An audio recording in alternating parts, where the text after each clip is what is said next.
Alex Car Doctor, welcome back, guys. Today's patient I have with me is a '08 Buick Enclave.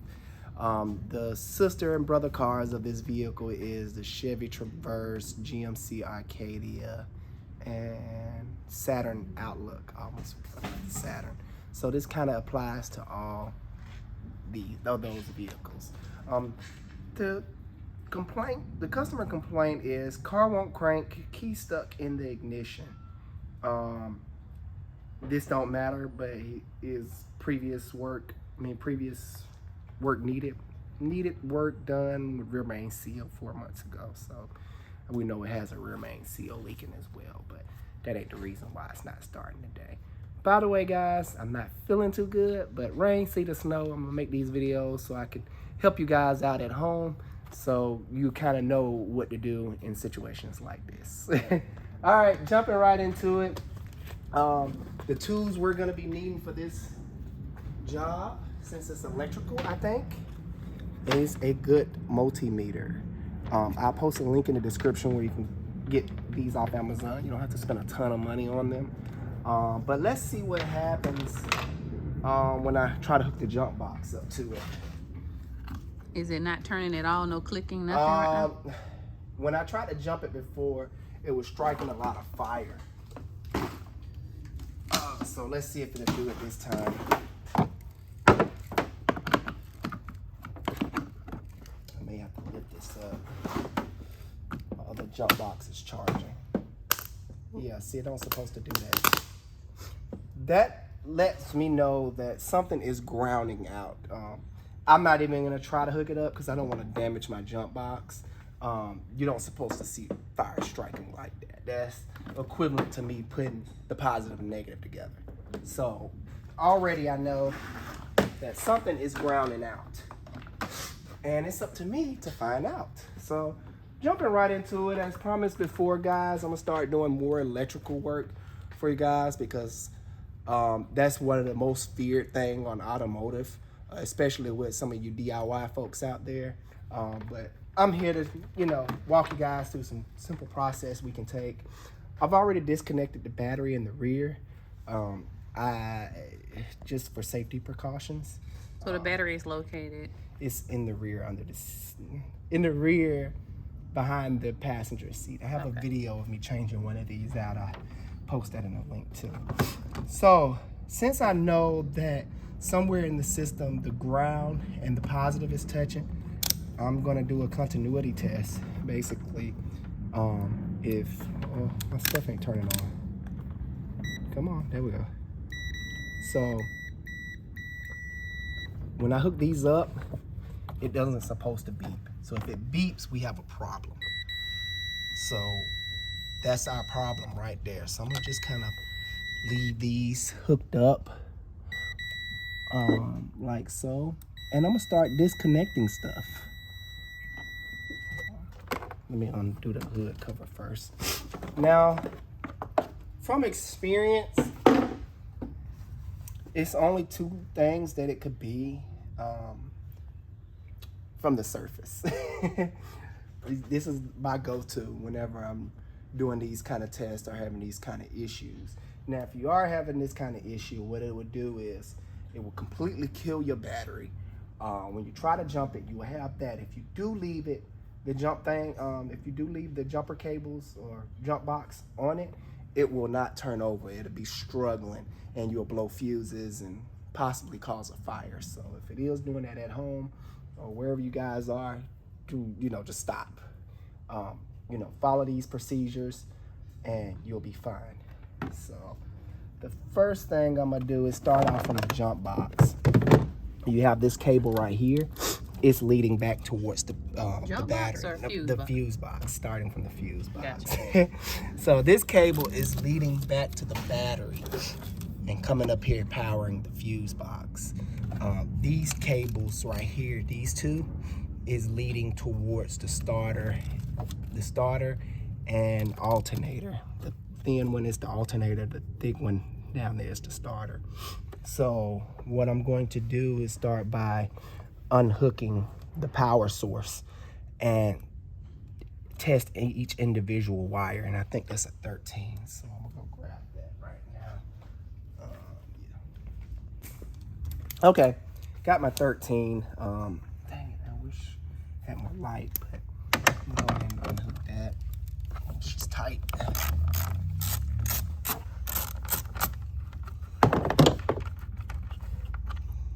Alright.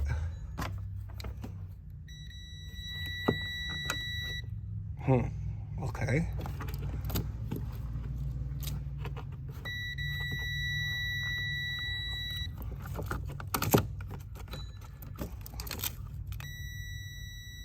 Alright. So it looks like I found the issue. So either this wire has been, see how this split loom, this wire protection has all, dry rotted and broke off. This is supposed to protect the wires from any scraping against the body or something.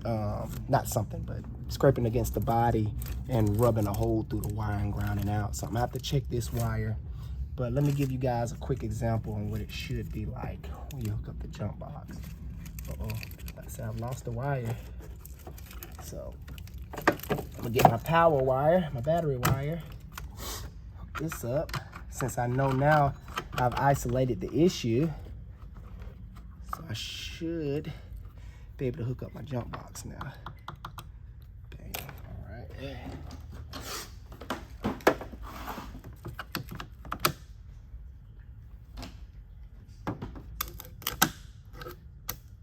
It's a little sparky, but I think the ignition is on, that's why. But it's not striking big flames like it was before. Oh, the lights just came on. Yeah, so I guess that's fine. And plus I think I got the ignition on, so that's not helping me out any. Oh no, the ignition is not on, it's just pulling a lot of energy. But hopefully you can kind of tell the difference from before and after, because before, every time I was touching it, it was like striking big fire, and I could really tell that something was wrong. But I'm gonna continue my test here. So the first thing I'm gonna do, because it's just easier to get to, I'm gonna check the alternator. And if it's not the alternator, I'm going to then move to the starter. The reason I jumped straight to those two things first, well, for one, it's on this circuit. This is considered as a circuit, battery and alternator circuit, because it's tied together. I've seen a lot of cases where the internals of an alternator will fail and it will cause the system to ground out. So I'm gonna check that now and show you guys. So for kicks and giggles, I know it's a little annoying, but I'm gonna leave that like that.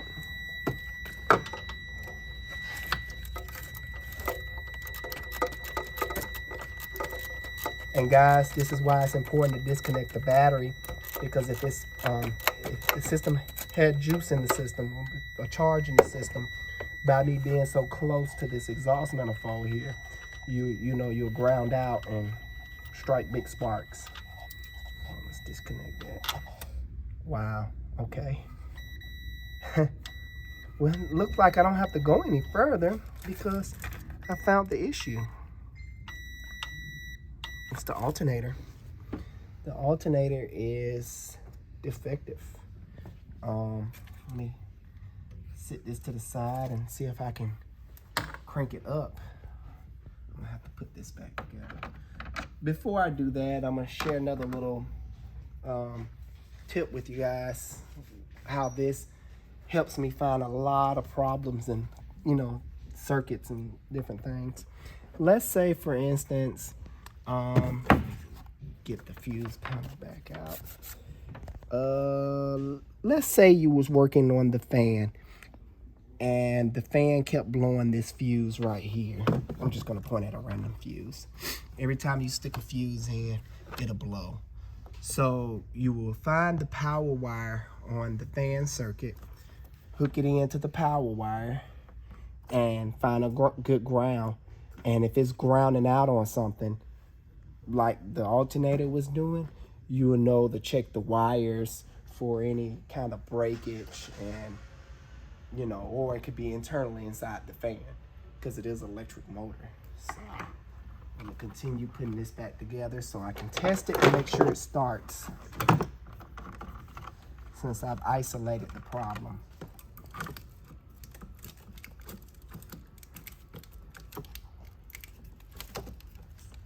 And I think after I'm finished this, I'm gonna go drink a big bottle of NyQuil and pass out. But I had to do this one for you guys today. I missed out on so many videos because I just haven't been feeling good this week. But I was like, oh man, I think this can really be helpful for someone. Well, my wife actually made me push through and do it today. So I would call it encouraging. I didn't make you like push through. Push through, you got to, baby. You think Muhammad Ali felt good? Or what about Michael Jordan? We had won that game when he was sick, okay? He won. It can be done. I try to motivate him. Keep going like a good wife. So it's not starting. Let me check my fuses because by me hooking that up, could have blown a fuse. Now the battery's still, I'm asking for myself.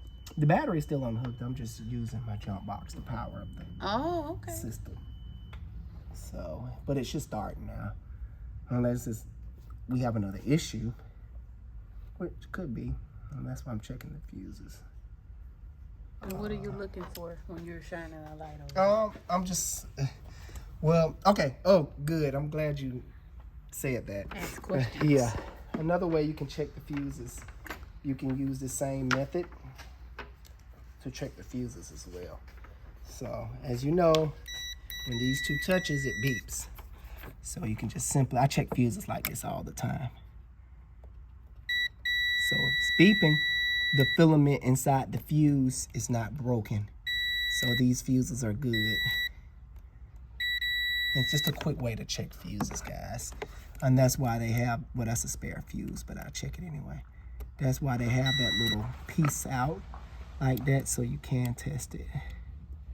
Uh-oh, this one may be messed up. No, it's not. Just didn't have a good break. So this is like electrical 101.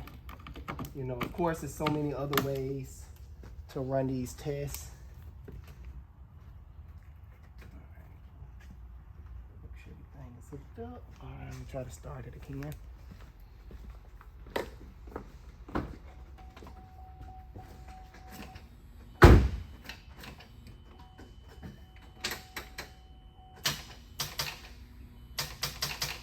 Okay, I got a bad battery connection.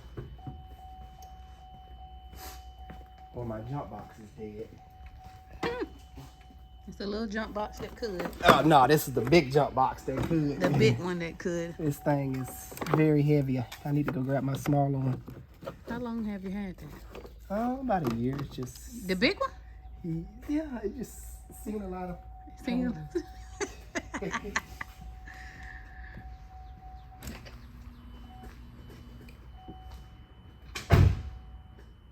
So I figured out why it wouldn't start. I had to hook up my other jump box because, like I said, that jump box I've been through.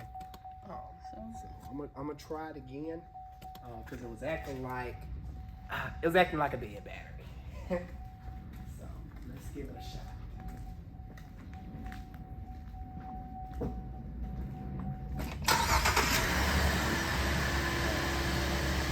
So, yes, the vehicle will run without the alternator power wire unplugged. It just, the alternator won't be charging anything. And officially the battery will go dead because it's solely running off the jump box batteries now. So I won't kill my jump box. I'm gonna go ahead and unhook it. I mean, cut the car. You can kind of tell I'm out of it today. I'm not feeling well. So guys, that pretty much concludes this video. I think I covered all what I wanted to cover dealing with how to test a circuit. I have another wire right here too I can pull out and show. Very easy. So just to recap on a couple of things, you can also use this test And it's some thick wire. Okay, let's say something wasn't working. A circuit wasn't working. And let's say this circuit powered the radio. So you'll have power here, but deep down in the dashboard somewhere, you can't see these wires. And the wire that you can see is right here, and it's not getting any power. You can use that same test. You can probe right here and probe right here, and it won't beep. Then you can go back a little further. It won't beep. Go back a little further, it will beep. So that means the problem is a breakage inside the wiring insulation right here, or you'll probably find the breakage or squirrel or something chewed through the wire. So that's another way you can use that. So when test. probing wires, beeping means problem. No, when probing wire, well, it can mean a good thing and a bad thing. Basically, all the beeping means is these two is making contact. You have continuity. Okay. Continuity is flow. Now, you still can have, I've had situations where I'm checking for breakage and it'll still beep, but whatever is being powered up still won't power up. In that instance, you will have to then check for like corrosion or pretty much corrosion, because you'll still have flow, but you won't have enough, I'm getting my words. Continuity? You Slow? won't have enough amperage through the wire. Okay. It's way off. Yes. Power flow. You So won't have enough power flow. So even though there's no breakage, the corroded wire corrodes so bad it'll stop the power flow to the whatever is being powered. So guys, I hope you enjoyed that video. You know, if you like my video, make sure you give it a thumbs up. Like and subscribe as always. I love hearing from you. You know, write down in the comment. Tell me what you guys think. I know some of you guys have ideas out there. You know, put them down in the comments. Help the community out, because we're a family. Alex the Car Doctor. See you guys on the next video.